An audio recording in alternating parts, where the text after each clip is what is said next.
Shalom, shalom, shalom. Bienvenue à notre émission à Asubuhi na Yesu. Moi, c'est le pasteur Bienvenu, Matenda Kibangalo. Je salue toutes celles et tous ceux qui suivent régulièrement notre émission à Asubuhi na Yesu. Et vous souhaitez de très bonnes conditions d'écoute à Asubuhi na Yesu, qui signifie dans l'une de nos 4 langues nationales, le matin avec Jésus. Bien-aimés, ce matin, nous sommes au début de cette semaine.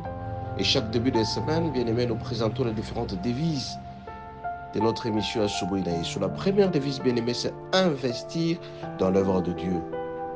Deuxième devise, c'est la générosité et la libéralité. La troisième devise, c'est honore ton père et ta mère. Et la quatrième devise, n'est pas trop vouloir monter. Commençons par la première devise, bien-aimée, c'est investir dans l'œuvre de Dieu. Pour que nous puissions faire en sorte que les autres comprennent que Christ est Seigneur et Sauveur, nous avons l'obligation, bien-aimée, d'investir dans l'œuvre de Dieu pour assurer cette expansion de l'Église, pour assurer cette connaissance de Christ, la connaissance du christianisme. Vous savez très bien qu'avec Christ, nous avons le salut. Ainsi donc, nous vous invitons, bien-aimés, à investir dans l'œuvre de Dieu. On investit dans l'œuvre de Dieu à travers vos dîmes, vos offrandes, vos actions de grâce. Tout ce que vous allez donner pour l'Église, ça va aider à ce que l'Église puisse aller de l'avant. On achètera des chaises, on achètera des micros, on achètera certains éléments qui pourront faire en sorte que la parole de Dieu puisse parvenir à ceux-là qui n'ont pas la parole de Dieu. J'ai toujours rappelé les statistiques du monde. Nous sommes à peu près 8 milliards de personnes. Mais moins d'1 milliard de personnes connaissent Jésus. Vous avez donc l'obligation, bien aimé, de donner votre moyen financier. Investir avec vos talents, avec votre intelligence, votre sagesse, vos finances. Vous investissez dans l'œuvre. Vous allez investir dans l'œuvre de Dieu. Vous allez faire en sorte que la parole de Dieu puisse aller d'avant. Deuxième devise, bien aimé, c'est la générosité et la libéralité. Un homme ne peut jamais être heureux seul. Si vous avez les moyens, vous devez assister aussi les autres. En étant généreux, en étant un homme avec libéralité, vous allez faire en sorte que la joie des autres puisse être retrouvée. Assistez les veuves, assistez les orphelins, assistez les nécessités. Et quand vous allez le faire, bien-aimé, le Seigneur vous bénira davantage. Parce que tout ce que l'homme aura donné aux autres, certainement ça lui reviendra. Et ce principe est établi à travers la vie. Ce que l'homme aura semé, il le moissonnera certainement. Troisième devise, bien-aimé, c'est honore ton père et ta mère. Beaucoup de gens ne parviennent pas à vivre pas longtemps parce que tout simplement, ils ne connaissent pas le respect auprès de leurs parents. Tu dois honorer tes parents, mon bien-aimé. Honore ton père et ta mère, c'est l'unique commandement qui est assorti de certaines promesses. L'unique commandement qui fait en sorte que l'on puisse être heureux. Tu dois savoir comment ton père a passé la nuit. Tu dois savoir comment ta mère a passé la nuit. Tu dois lui donner l'essentiel pour sa vie. Et quand ta maman sera très contente et très heureuse, elle prononcera des très bonnes paroles. Et ton séjour sera radieux. Tu auras un bon séjour sur la terre. Le dernier devise, bien-aimé, n'est pas vous lamenter. Vous devez savoir, bien-aimé, que quelle que soit vos lamentations, ça ne pourra jamais augmenter l'humilité dans votre vie. Vous lamenter, ça ne sert à rien. Un homme qui se lamente, c'est celui qui n'a pas confiance en Dieu. Évitez de vous lamenter. Soyez toujours généreux, soyez toujours heureux. Et quand vous ne vous lamentez pas, vous faites confiance en Dieu, vous allez voir que l'essentiel de votre vie sera heureux.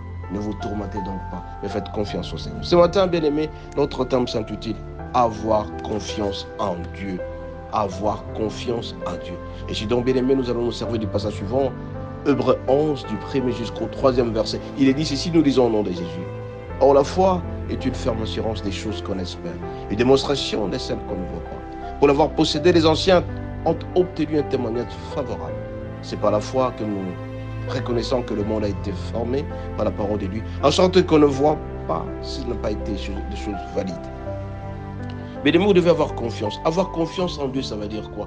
C'est-à-dire être rassuré que tout ce que je fais, tout ce que je demande auprès du Seigneur, je l'obtiendrai certainement. Tu dois avoir confiance en Dieu pour ta santé. Tu te réveilles le matin, tu donnes ta santé auprès du Seigneur. Tu dis, Seigneur, garde-moi et protège-moi. Sois sûr et certain que ta santé sera assurée par la protection du Seigneur.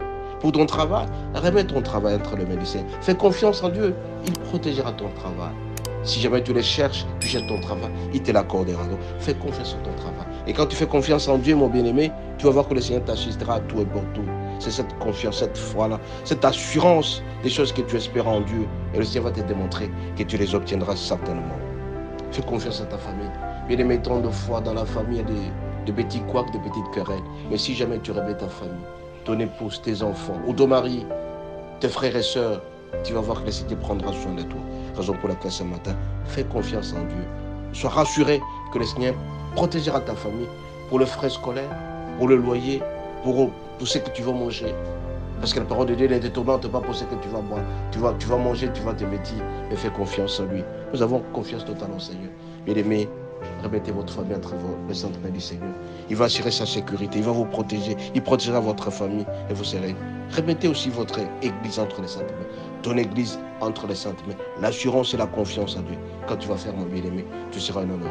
Ce matin, je vais tout simplement vous rappeler que votre gratitude, en anticipant auprès du Seigneur, vous aurez la confiance totale. Nous commençons cette semaine, bien-aimés. Remettez toute votre semaine entre les saintes mains. Faites confiance en Dieu, votre travail, votre santé. Partout où vous allez passer, demandez tout simplement l'assistance du Seigneur en ayant la foi. Ça s'appelle la foi, bien-aimé. La foi a ses effets, la foi a toujours ses promesses qui sont assorties. Si jamais on respecte, on avait toute confiance en Dieu. Ce matin, je viens auprès de vous. Vous rappelez tout simplement que le Seigneur est merveilleux, que le Seigneur a toujours été heureux quand il exauce vos prières. Mais vous ne voulez pas venir auprès de Dieu. Faites confiance en Dieu. En toutes circonstances, dans tout le moindre détail de votre vie, la confiance en Dieu. Ne sortez aucune chose. Vous voulez faire quelque chose, venez consulter le Seigneur. Ça s'appelle confiance. Et en le craignant, bien sûr, la crainte de Dieu, elle était au commencement de la sagesse. Ce matin, je viens juste vous rappeler que vous voulez réussir dans votre vie, soyez rassurés que le Seigneur est avec vous. La confiance, l'assurance, en tout et pour dans le moindre détail de votre vie. Ne faites jamais quelque chose sans pour autant consulter le Seigneur. Et quand vous allez le faire, bien aimé, en consultant Dieu, vous ne serez jamais déçus. Bien au contraire, vous serez bénis. En commençant cette semaine, bien aimé, je vous appelle tout simplement à avoir confiance en Dieu, à être assuré que vous n'êtes pas seul. Chaque fois que vous marchez, il y a quelqu'un qui est à vos côtés. Appelez le Seigneur à tout moment. Avant de poser chaque acte, avant de monter dans l'avion, avant de monter dans la voiture, avant de manger, avant de vous promener, avant de courir. Tout ce que vous allez faire, le Seigneur doit être toujours à vos côtés. C'est ça, avoir confiance et assurance. Soyez bénis et à la prochaine. Si vous avez aimé, likez, abonnez-vous. Faites sortir aussi certaines personnes dans le coin où ils sont en acceptant Jésus-Christ comme étant un Seigneur et Sauveur. Soyez bénis et à la prochaine. Bonne journée, bon début de semaine.